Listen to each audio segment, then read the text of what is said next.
sekolah itu kan sering bikin studi tour ya. Oke. Lo pribadi setuju atau nggak setuju? Gue posisinya kalau studi tour nggak pernah kasih tahu itu ya. Nggak pernah kasih tahu. Justru itu. Cuma hati-hati di situ ombaknya gede, cuma gitu. Atau gede. Terus pergi ke ombak yang tidak ada gitu. Iya. Lebih bahaya.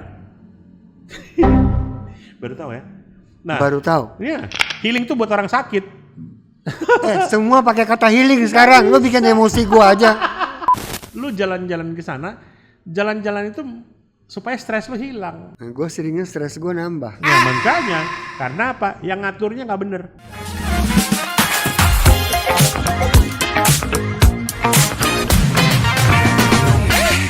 Sahabat RPK, senang sekali kita dapat jumpa kembali pada kesempatan hari ini. Dan RPK FM kali ini akan meluncurkan satu program baru, program andalan yang dapat hanya Anda ikuti di YouTube channel RPK FM. Kita akan masuki program andalan ini yaitu Travel Talk with Bob Moninka. Dan jangan lupa like and subscribe. Itu menjadi syarat utama kami. Bob, apa kabar? Baik bos, baik. Masih Moninka ya? Masih montok juga gitu. Montok. Iya. bikin pikiran gue melayang kemana-mana gitu. Enggak, lo kemana aja? Kita ketemu kayak udah lama ya? Udah, ya lumayan. Berapa abad sih kita? Berapa dekade nih ya? Ya berapa dekade? 16 kali ganti presiden. Presiden kita baru berapa? 7, 8 gitu kan ya? Lu sampai gitu diseriusin Kita mikirin. bahas gitu ya? Oke. Iya cukup lama lah kita ketemu. Lu kemana aja nih? Ya kebetulan tugas sebagai pemandu wisata ya, sebagai tour leader, sebagai guide, dan tugas ya ke beberapa mancanegara lah, tergantung ditugaskannya kemana. Terus kemudian ya di dunia pelatihan dan pendidikan juga seperti Lu itu. kayaknya profesinya modus ya. Lu Kenapa? pengen ke luar negeri, jadi lu jadi tour leader apa tour guide? Ya gitu memang ya? itu dari nih. Kan gue dari kecil sering hilang dari rumah, dipinjam tetangga. Untuk? Bu Moninka, anak saya susah makan. Oh gitu. Oh, Iya, pantes susah lu. makan. Susah makan terus bilang gitu, boleh pinjam Bobby. Kenapa? Ya, supaya makan di tempat dia. Anak saya enggak. Kalau dulu kan saya bilang kenapa nggak dirental aja dulu gua ya, gitu ya. Ya Kalau supaya gua balapan jadi sama orang anaknya. tua lo betul-betul gua label lo PGM. Oh, nyokap gua sampai jualan beras karena gua nggak pernah makan di rumah. Dipinjam tetangga terus? Tapi benar nama lu emang Bob Moninka. Enggak, aslinya namanya cukup panjang. Robert Alexander Sipahutar Moninka. Panjang banget. Ya, Kenapa nggak singkat PGM aja? Kenapa? PGM aja. Nanti dibilang komersial kalau disingkatkan gitu. Lebih pas gitu kan, jadi orang tuh branding lo enak. Apa itu PGM? Paman Gembul Moninka. Lihat lo montok. Lu harus lihat di fanpage gua, namanya Bob Moninka. Di situ bener-bener gua asli montok begitu. Banget. Iya, makanya Sipahutar Moninka. Sipahutar tuh kan gua ada darah Batak gitu ya. Itu jadi nama tengah. Terserah lu mau dari mana Makanya aja. Manado sama Batak hasilnya Jepang. Kayak lu. Iya. Mungkin salah ambil waktu itu rumah sakit. Jembatan di persimpangan. Enggak. Gue mau tanya. Lu serius di bidang wisata? Ya, sekarang lebih dari separuh umur hidup gua di bidang pariwisata. Lah umur lu baru 18, Iya, separuhnya 9 tahun berarti. Jadi gua dari umur 9 tahun, gitu ya, 9 tahun ya udah ini. Enggak lah. Kalau yang masalah hilang itu kan dari Batita. Itu gue udah jalan-jalan tuh kemana-mana kan, antar rumah tetangga, dipinjem, bermalam lagi dipinjemnya. Makanya aku bilang, Mam, kenapa waktu kecil saya nggak dirental gitu? Kalau dirental kan lumayan loh. Belum tren istilah rental tuh belum tren makanya, pada waktu itu. Rental dulu kan apa ya, dari video gitu ya. Tadi lu ngomong Buku. itu lu bilang soal tour leader sama tour guide. Ya. Sama aja kan? Beda bos, beda banget. Jadi Gue juga suka kemana-mana ya. Iya. Dan gue tahu tour leader sama tour guide itu sama. Nah itu kan orang-orang yang menggampangkan saja dua profesi ini gitu. Jadi sebenarnya orang lebih generik itu namanya pemandu wisata. Iya, artinya kan sama. Nah pemandu wisata. Nah pemandu wisata itu ada dua gitu ya. Sama kalau misalnya dalam bahasa Inggris namanya tour conductor. It can be, bisa namanya tour guide, bisa namanya tour leader atau tour manager. Kalau tour conductor Iya, tour conductor di Indonesia namanya pemandu wisata. Bisa jadi pramu wisata, bisa menjadi pemimpin perjalanan wisata. Dua-duanya beda itu. pemimpin perjalanan wisata, Iya. itu tour leader. Itu tour leader kalau bahasa Inggrisnya. Tour guide, Tour leader. pemandu tour guide itu pemandu wisatanya. Iya, pemandu Tempat wisata, pramu di wisatanya. pramu wisata di tempat wisata. Tidak harus, bisa saja di kota. Jadi ada bedanya. Beda prinsipnya ini kurang lebih gini. Kalau pramu wisata itu dia menjelaskan dan mendidik wisatawan. Perannya, tugasnya itu memberikan informasi dan mendidik wisatawan. Ya, mendidik. Ya bukan kayak di sekolahan ya, tapi belajar tentang budaya lokal di situ, mengenai alam itu. Nah, kalau tour leader apa? Pemimpin perjalanan wisata. Kita jadi tour manajernya, kita yang mengelola waktunya. Gitu ya. Mengatur harus sesuai dengan program yang dibeli oleh wisatawan. Diatur supaya jangan terlalu lama di tempat ini, ada tempat yang lebih bagus begitu. Terus kemudian mengatur siapa di kamar dengan siapa, itu guide nggak lakukan itu. Itu dilakukan oleh tour leader. Gua mau cut dulu sampai Oke, sini. boleh. Terus tadi gua mau garis bawahi soal tour sekolahan. Oke. Artinya sekolah itu kan sering bikin studi tour ya. Oke. Studi tour. Aha. Nah, lo pribadi setuju atau enggak setuju? Oke. Gue posisinya kalau studi tour, gue setuju. Perlu, karena itu sebenarnya udah dari lama. Begitu. Tapi sering sekali studi tour ini disamakan dengan yang namanya piknik. Itu beda. Studi tour sama piknik. Tapi enggak, gua Okay. maaf aja ya. Ya. Gua orang yang enggak setuju studi tour itu, bagi gua ya cuma akal-akalan oknum-oknum untuk mengeksplor siswa. Kalau gue ya setuju, apalagi kalau misalnya di sekolah negeri ya. Ya terang aja lo di wisata lo bilang setuju. Kalau gua kan punya anak, mesti keluarin bayar. Masalah budget Bos. gitu kan ya. Iya. Kan kalau di sekolah itu, apalagi sekolah negeri gitu, itu kan nggak boleh lagi memungut lagi apapun dari siswa. Nah, salah satu caranya ya dari studi tour. Kalau dibilang namanya studi tour, waduh, wajib tuh jadinya. Ya kalau studi tournya kan sampai jauh-jauh, kadang-kadang nggak ada hubungannya. Ya ngapain gitu. jauh-jauh? Studi tour di sini juga banyak, ada museum di Jakarta. Gitu ya, di lokasi di situ juga ada. Kayak misalnya kalau studi tour lu, sekolah lu ada di mana gitu, ada di Jakarta. Ya udah Jakarta aja. Ada yang menarik. Waktu gua bertugas di Hong Kong. Di Hong Kong. Nah, di Hong Kong ya gua. Hong Kong tuh. Gua pas lagi acara bebas, aku masuk ke pasar. Di situ ada guru sama anak-anak kecil masuk ke pasar basah ya, pasar rakyat begitu. Seperti itu. Masuk ke pasar itu ternyata. Tahu nggak apa yang sama gurunya? Coba ini apa namanya lengkuas, ini apa namanya nggak tahu, ini wortel. Jadi belajar jangan di kelas dengan gambar-gambar. Jadi experiencing itu yang penting, pengalaman. Langsung. Jadi jangan bayangkan kalau namanya studi tour itu berwisata jauh-jauh gitu ya.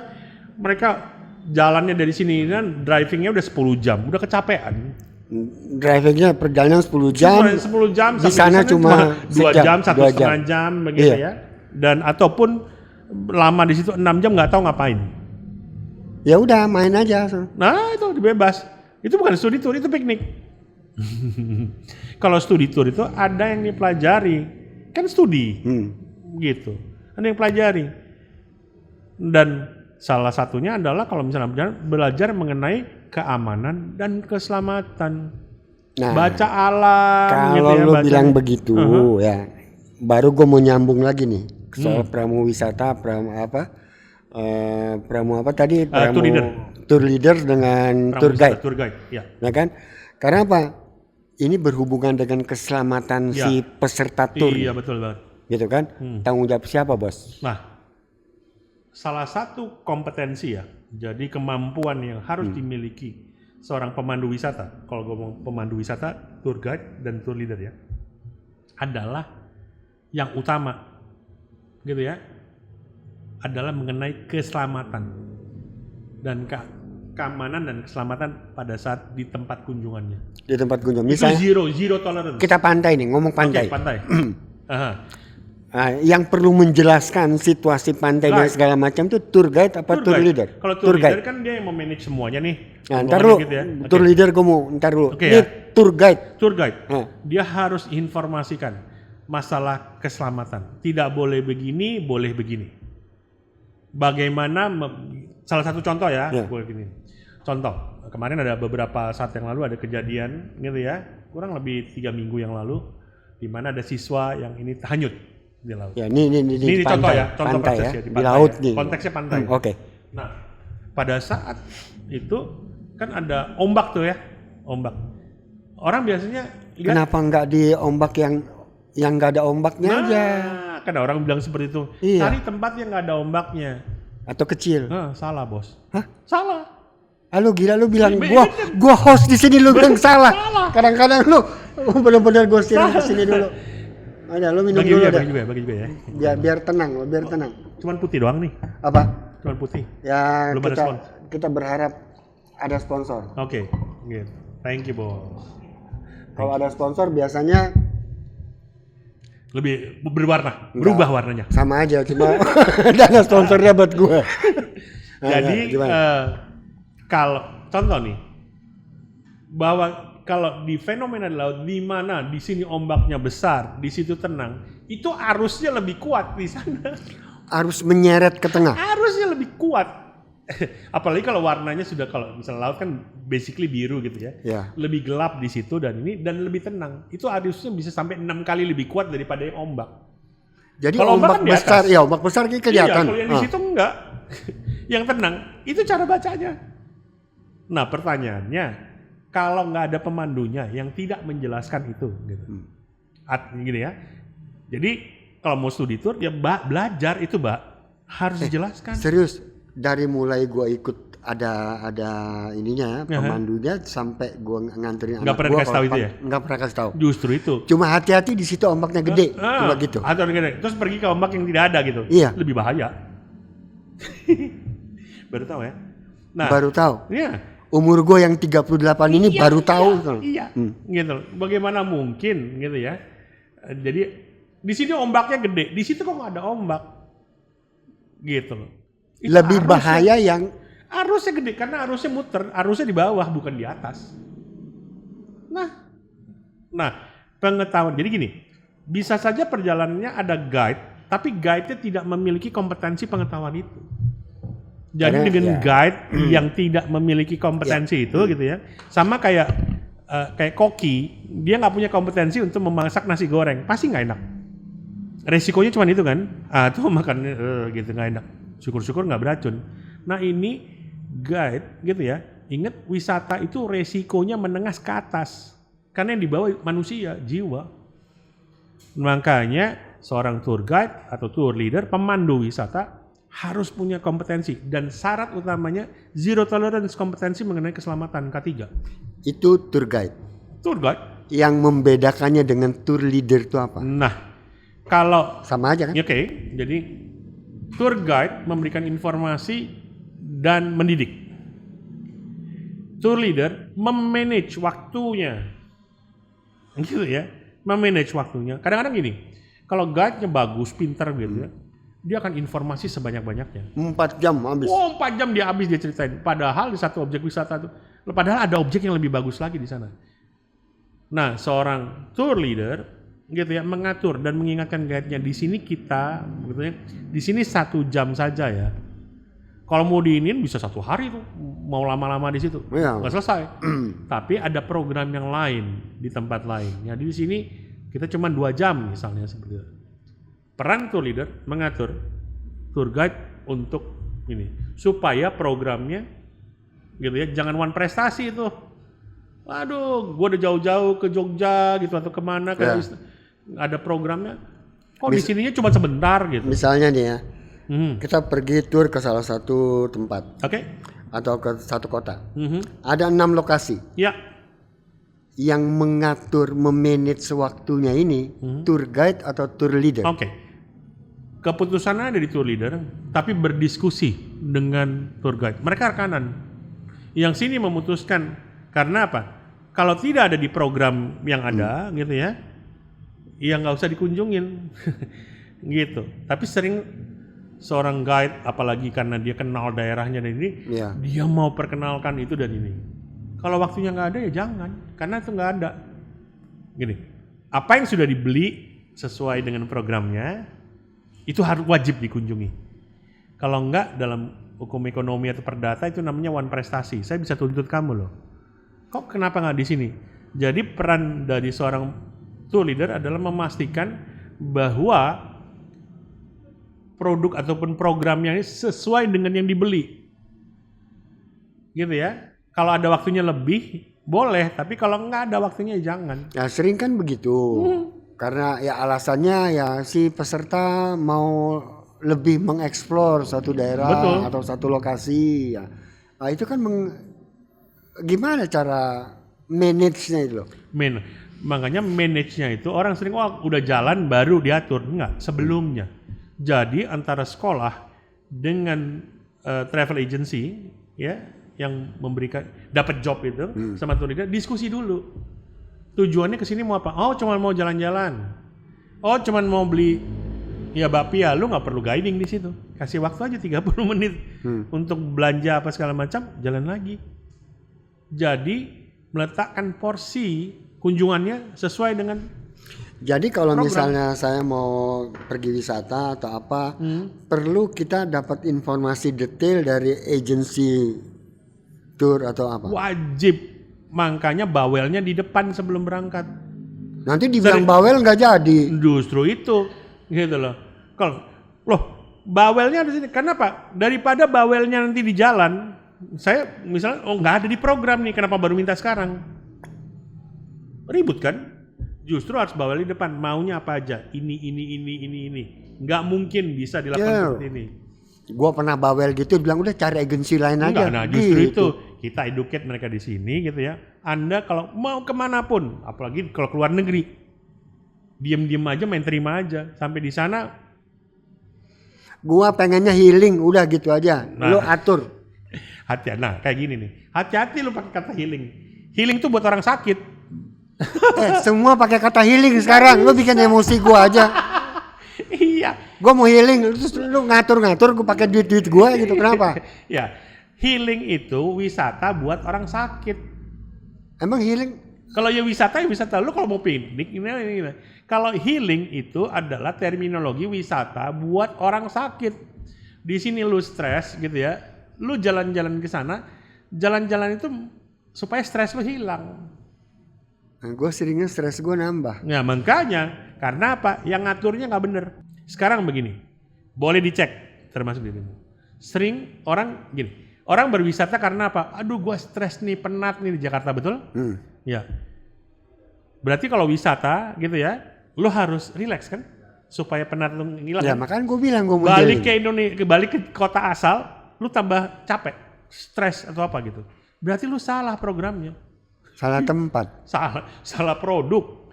Jadi gitu ya, lo bisa gini. Lu lapar, cuma minum doang, nggak kenyang-kenyang. Gitu. Ya, gue walaupun pakai kata healing tadi ya, maunya sih yang paket-paket murah. Nah, murah relatif. Bob, ini acara andalan, lu ngetawain gue mulu, gimana sih lo? Nggak apa-apa. Gua host ini, nggak boleh lu ketawain gue, itu aturannya. Tapi habis gimana gitu? Jadi tidak pernah ada program yang mengedukasi pendengarnya. Cumanya informasi aja. Nah, sesuatu yang salah, udah milihnya salah, diterusin lagi jadi bener tuh, dianggap bener, satu kebenaran. Ya repot kalau kayak gitu. Nah, namanya wisata, sekarang gini, wisata mau seneng mau susah. Ya gue mau seneng lah, iya, mau sehat. Cuman salahnya apa? Salahnya, waktu lu milih, mendesain apa, lu gak bawel di depan. Lu main terima aja. Begitu lu jalan, kok begini? Bukan sesuai yang gue mau. Satu hal lagi, kan ada pemandu wisata. Ada yang namanya perencana wisata. Tour plannernya. Ada yang paketnya sudah jadi, ada yang Kalau dibilang kayak lu tailor made lah, lu minta mau ngapa minta didesain sama dia. Nah, kalau kita istilah gini, kita membeli sesuatu dan mereka itu punya gelar, namanya nickname-nya adalah arsitek mimpi. Arsitek of dream. Itu nickname-nya orang yang ngerencanain tour. Pasti setiap orang punya mimpi indah. Pengen seneng waktu berkunjung. Arsitek of dream. Jangan jadi nightmare. Karena gue ngeluarin nih 1 juta, 2 juta, 5 juta. Bahkan kalau yang keluar negeri bisa sampai 50 juta satu orang loh. Satu keluarga bisa 200 juta tuh. Lu mempertaruhkan angka itu. Lu keluarin 200 juta pulang marah-marah. Karena apa?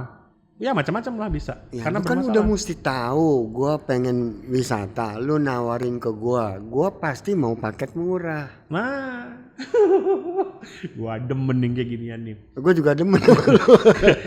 Kenapa? Paket murah gitu ya. Murah tuh relatif, bos. Iya, Jadi, ada yang bilang 5 juta murah, ada yang 10 juta murah, 50 juta murah. Kalau lu gaji, tapi the low price segitu loh maksudnya. Nah, jangan kasih low price. Namanya kalau kita bilang itu terjangkau, affordable. Bahasa marketingnya memang nggak enak tuh.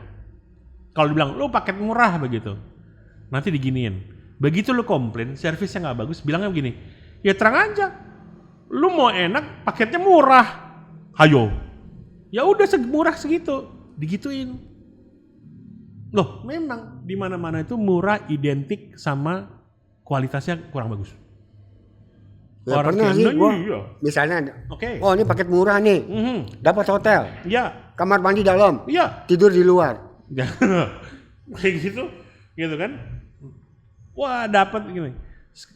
Lu tambahin dikit aja. Jadi misalnya gini, lu tambahin 50.000, lu dapat tempat yang lebih enak. Ayo, nggak pernah dikasih kan? Cuman Ya, gara-gara 25.000, 50.000 gitu ya, lu dapat yang lebih jelek. Satu kamar tidurnya berenam. Wah itu ada tuh di Bali yang kayak gitu tuh. Lu nyindir gua? Enggak. Oh, tapi gua kerasa karena pernah Kerasa tuh. ya? Iya pernah. Gitu. Tur orang-orang dari salah satu negara besar di Asia lah kayak gitu. Tunggu gitu aja. Turnya enak apa segala macam. Satu kamar berenam. Udah gitu jauh dari. Kalah tuh studi tur tuh. Pokoknya bagi gua itu tur mistis lah. Ya. Jadi gini, kata-kata murah dalam berwisata gitu ya. Lu mau happy tapi maunya murah. Sebenarnya bukan begitu. Gini, harus yang affordable. Yang terjangkau dengan kantong lu, tapi jangan dibilang murah. Karena gitu ya, kalau travel agency-nya bener gitu ya, konsultan perjalanannya bener, pasti dibilang, "Pak, bisa nggak ditambahkan segini sedikit, saya kasih lokasi yang lebih bagus." Pilih mana? Lebih murah gitu ya, tapi hotel lo di pinggir kota, atau lu tambahin sekian, lu mau bangun tidur jalan pulang balik tapi di tengah kota. Nah kayak gitu kan. Nah itu pilihannya, makanya jangan. Gua minta kejelasan lu dari semua nih. Soal tadi ya, contoh-contoh sepele itu misalnya, oh kalau gua ke pantai kenapa kita harus lebih waspada yang nggak ada ombaknya daripada ombak besar. Kedua, gue salah ngomong healing kalau mau wisata. Nggak tepat.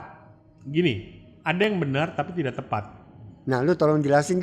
Ini apa contohnya kayak yang gue nggak boleh itu sebut healing atau yang healing itu ada kategori juga dibagi lagi. Nah, banyak terminologi gitu ya, istilah-istilah ya, frase di mana kalau disebutin gitu ya, gitu. Kita kan maunya memakainya seenak kita aja itu jadi orang yang komunikatif lah. Nggak apa-apa kalau misalnya nih gitu, nggak apa-apa. Tapi kalau memang ada, jadi paket healing itu ada. Ya nggak salah dong gue ngomong. Lu kenapa bilang gue salah tadi? Salahnya adalah itu buat orang yang penyakitan.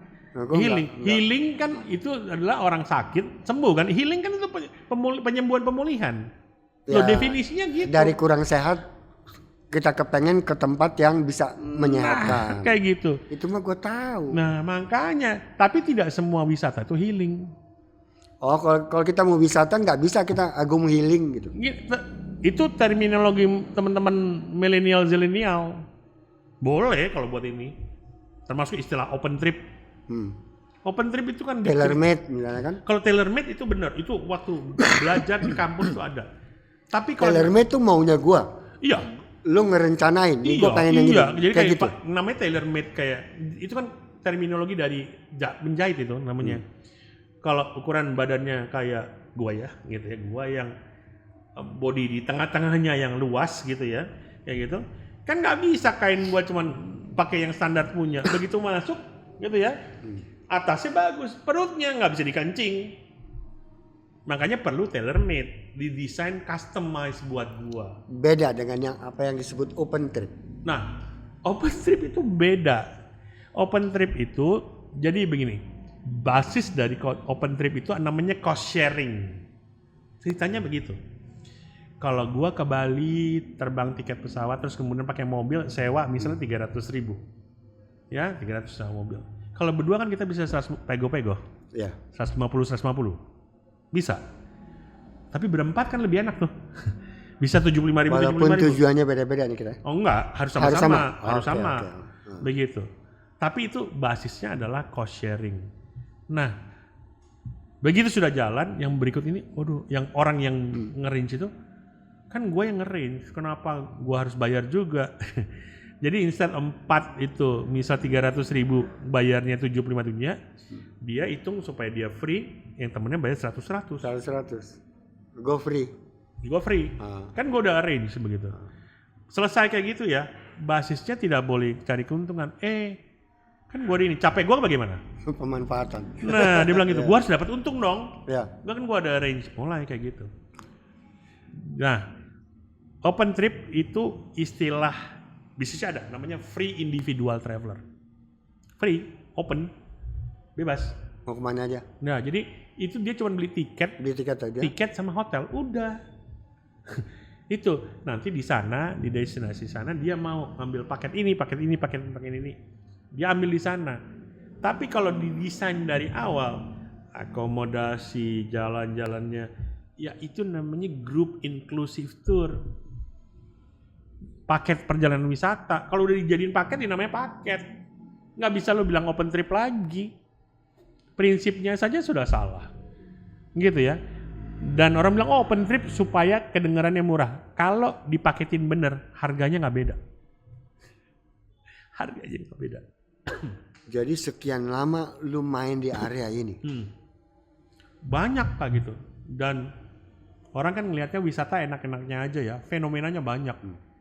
Sekarang bookingnya, apalagi zaman sekarang, booking online gitu ya. Iya. Lu nggak pernah tahu travel agency-nya di mana, kantornya di mana. Lu berani transfer 20 juta untuk beli paket wisatanya. Karena apa? Ke Jepang harusnya 30 juta, 35 juta. Ini 20 juta. Pokoknya kalau harganya sudah gitu ya. Kayak gitu. Orang awam kan nggak tahu. Tapi para profesional gitu ya. Namanya travel agency yang sudah 30 tahun, 40 tahun begitu hadir, nggak mungkin mereka ini. Oleh karena udah tahu akal-akalannya. Udah tahu akal-akalannya. Jadi kalau misalnya ini, seperti tadi, misal kita pernah diskusikan, harga di programnya sama, makan 3 kali sehari. Tapi yang namanya makan buffet, makan ala carte, gitu ya, makan dipaketin sama makan nasi kotak itu harganya beda. Tapi makan sama-sama makan siang kan? 3 kali makan satu hari. Ya. Soal nanti buffet apa nasi kotak? Nah, walah. udah pasti nasi kotak sama ini. Nah, kita sering terima aja. Makanya mau Pak. Jadi itu bukan apple to apple. Nggak bisa itu paket murah begitu. Nah, gue bilang loh, kok di sana pakai di jalan nih ya? Karena belum nggak bawel di awal. Ini makannya kok begini, harganya gimana gitu. Oh, sama ke Borobudur sama. Tapi dia yang ini makan di restoran, yang ini makannya di warung gitu. Bob, Yuk. Gua pengen nanya banyak hal. Oke. Soal booking online lah dan segala. Tapi hari ini udah mencerahkan gua soal gua nggak mau healing lagi. Gua nggak sakit gitu kan. Ya. Nah, mungkin semua juga akan memahami. Iya. Kebiasaan-kebiasaan ini akhirnya jadi plesetan yang menyesatkan Iya. secara ini kan. Nah, sahabat RPK, Hingga di sini jumpa kita dalam Travel Talk with Bob Moninga. Jangan lupa like and subscribe, dan kita akan jumpa kembali pada kesempatan berikutnya. Travel Talk with Bob Moninga.